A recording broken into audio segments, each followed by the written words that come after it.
Halo, Assalamualaikum warahmatullahi wabarakatuh. Shalom, Om Swastiastu, Nama Budaya, Salam Kebajikan. Saya Bambang Rahmadi, jurusan Agribisnis 2017. Kali ini saya akan memperkenalkan tentang Desa Kelinjau Ulu, Kecamatan Morancalong. Halo, berikut cuplikan singkat seputar desa di Morancalong. Saksikan dengan seksama.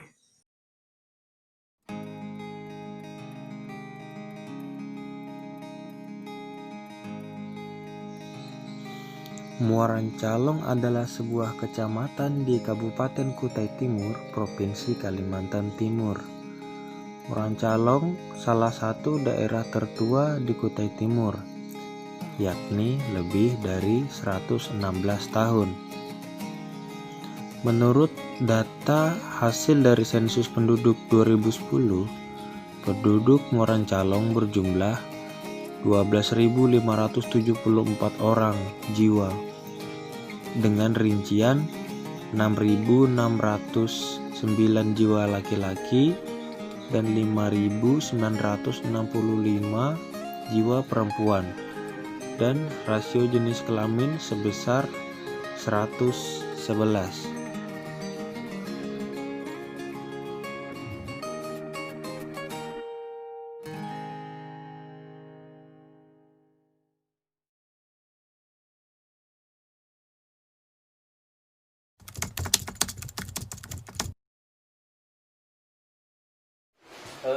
Berkaitan dengan penanganan dan pengendalian COVID itu sejak awal tentu atas petunjuk arahan dari gugus tugas kabupaten. Nah, jadi di bulan Maret lalu memang di sini sempat ada ODP-nya 1 orang, klaster gua waktu itu. Kemudian seiring waktu dilakukan karantina mandiri, kemudian oleh anggota gugus, khususnya Puskesmas Morancalong, melakukan rapid test. Setelah ada kelengkapannya, alhamdulillah dinyatakan negatif. Nah, sejak itulah bahwa Morancalong ini dinyatakan sebagai zona hijau, begitu. Nah, tetapi kalaupun terjadi itu, masalah pengendaliannya itu sampai sekarang masih kami lakukan. Nah, itu karena secara administratif kalau ada acara-acara yang sifatnya mendatangkan orang banyak itu menggunakan surat izin dari gugus tugas yang ada di kecamatan. Karena hasil dari rapat yang dilakukan secara virtual dengan Pak Bupati waktu itu, bahwa di Kutai Timur ini dalam rangka menghadapi yang namanya new normal tadi, terlebih-lebih pada daerah yang masuk pada zona hijau tadi, itu diserahkan kepada gugus tugas yang ada di kecamatan atau di wilayahnya masing-masing untuk melakukan pertimbangan, karena yang lebih tahu situasi dan kondisi di lapangan kan adalah yang memiliki wilayah, baik itu kecamatan maupun desa. Nah, begitu. Nah, untuk pengendalian yang bersifat berkelanjutan itu tetap ada, cuman mungkin Morancalong ini agak sedikit berbeda dengan daerah-daerah lain. Kami sudah tidak ada lagi penyemprotan yang seremonial itu pakai segala alat pemadam apa itu, tapi kami lebih mengedukasi orang per orang, keluarga per keluarga. Artinya untuk dapat melakukan yang namanya hal-hal yang berkaitan dengan penanganan protokol kesehatan itu sendiri. Nah, misalnya nyemprot di rumah-rumahnya, nah itunya dibantu disinfektannya yang tersedia. Nah, begitu. Karena lamun kami pemerintah ini disuruh jaga orang sekampungan, dia sanggup. Nah, kalaupun juga tidak ditangani, pasti perlu biaya. Nah, berarti kosnya besar. Begitu. Nah, oleh karena itulah penanganannya kami lebih mengedukasi ke masyarakat itu sendiri. Nah, itu kemudian memakan makanan yang bergizi, katakanlah gitu. Nah, tentu dengan banyak cara hal makanan bergizi, apakah itu melalui tadi dibeli atau melakukan penanaman sendiri. Nah, penanaman sendiri artinya memanfaatkan pekarangan-pekarangan rumah. Nah, dalam artian sedikit mengarah kepada ekonomi dan pertanian. Nah, kalau pertanian tadi meningkatkan tanaman pangannya, kemudian pertaniannya itu tadi ya lebih namanya tanaman itu pertanian. Nah, ini dikaitkan dengan masalah ekonomi. Akibat terdampak tadi kan etam ini kalau nggak berusaha sulit. Nah, ada ke situ sini. Nah, tapi lamunya ada ke rumah nih kami. Kalau terang kami ini beli. Dia tiap hari kami makan dia beli kami. Karena kami tanam. Gedang pun tuh banyak dah kami itu. Nah, itu. Jadi beberapa langkah-langkah yang memberikan motivasi ke masyarakat semacam itu. Jadi yang tadi terdampak bahasanya tadi ya itu yang bersifat berkelanjutan. Tapi kalau bantuan terbatas, diberi 10 kilo 2-3 bulan mungkin juga ada cukup nih, ini kan 10 kilo kan gitu. Nah, oleh karena itulah dari sektor yang lain untuk menghadapi pandemi corona yang sekarang ini belum tahu itu masa berakhirnya, tetapi yang namanya hidup, yang namanya ekonomi itu harus berjalan terus. Nah, jadi itulah langkah-langkah yang kami lakukan kepada masyarakat.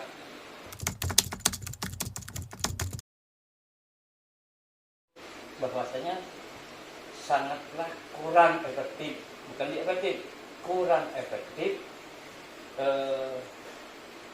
Pertama, biayanya besar karena jaganya 24 jam.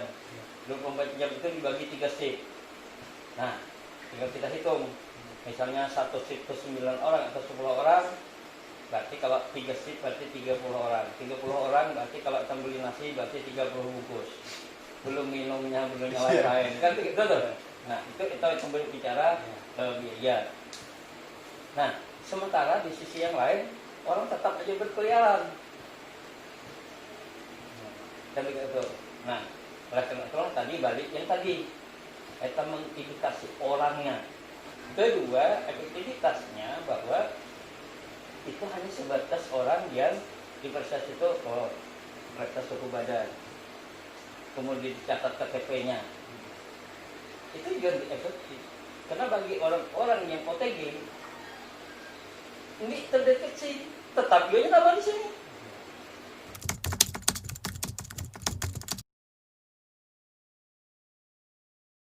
Sejak awal munculnya pandemi corona itu, kami secara terus-menerus baik yang bersifat langsung melalui media sosial Facebook yang ada di sekitar sini, ada yang melalui WA group itu tersosialisasikan dengan baik. Nah, karena mana secara struktural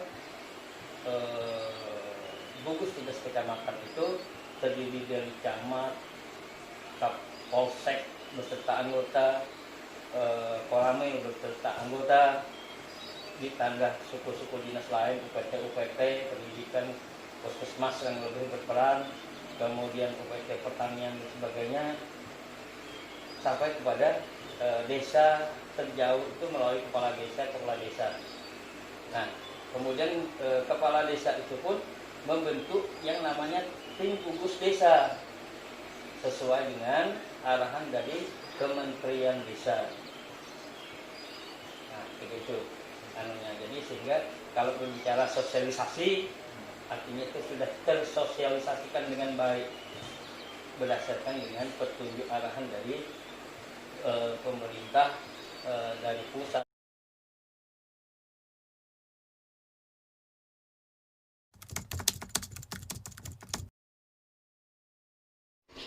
Peran penyuluh dalam menghadapi selama pandemi COVID-19 ini seperti biasa melaksanakan kewajiban sebagai tenaga penyuluh. Untuk penyuluhnya melakukan kegiatan, baik itu melakukan penyuluhan, baik itu melakukan pertemuan, baik itu pertemuan perorangan, pertemuan berkelompok, pertemuan secara massal, itu tetap dilaksanakan di wilayah kerja penyuluh masing-masing. Karena penyuluh di sini ada 9 desa, jadi 9 desa itu masing-masing penyuluh kita melaksanakan kegiatan itu. Penyuluhan itu baik itu dilaksanakan yang berkaitan dengan tanaman pangan, palawija, tanaman hortikultura, tahunan, kemudian kita laksanakan untuk melakukan giat penanaman dalam menangani COVID-19 yang berada saat ini. Ketahanan pangan kita saat ini normal untuk Kecamatan Moranjalong, sesuai dengan arahan Bapak Bupati kemarin itu tanaman serentak untuk mempertahankan tanaman pangan dan ketersediaan tanaman pangan, yaitu padi dan jagung. Jagung dan singkong dan tanaman di umbian. Kemarin juga kita tanggal 5 Mei kalau salah itu sudah melaksanakan kegiatan tanaman serentak. Itu sebagai gerakan persediaan tahan pangan, baik itu lahan pekarangan yang mencakupi luasnya lahan, bahkan lahan yang mungkin arahannya kepada lahan pekarangan. Itu baru tingkat kecamatan kemarin, kecamatan desa Pondok Ulu itu sudah kita laksanakan. Yang kedua tingkat kecamatan juga Kecamatan Moranjalong, desa Lompok Baru kita melaksanakan juga penanaman jagung dan singkong itu diperkirakan kurang lebih 1,5 hektar tanaman jagung untuk persediaan pangan.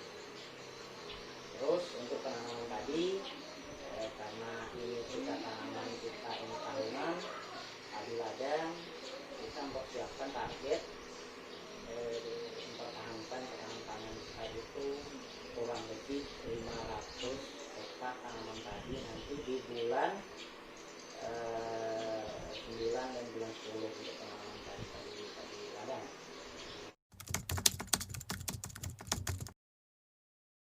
Itu sangat berpengaruh karena ruang gerak kita pertama mengadakan penyuluhan agak kesulitan karena dibatasi ruang gerak kita bertemu ya. Jadi sangat berpengaruh, cuma penanaman kita, persediaan pangan kita tidak ada pengaruh, tetap terus dilaksanakan. Yang terpengaruh itu peran penyuluhnya untuk langsung ke petaninya itu Pak? Itu aja. Nah, karena kita ada ruang, kemarin kan ada ruang gerak terbatas kita untuk saling mengunjungi, bertemu, bahkan juga jaga selama COVID-19.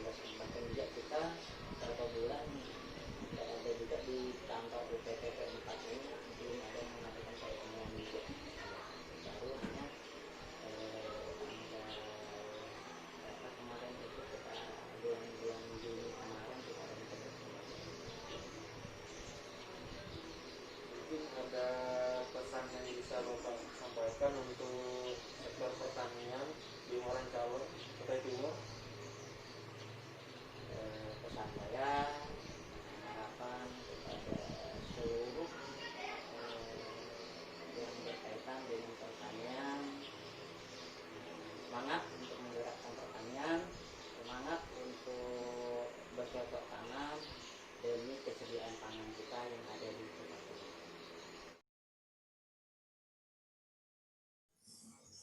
Terima kasih bagi yang telah bersedia menyempatkan waktunya untuk menonton video singkat saya seputar Desa Muarang Calong.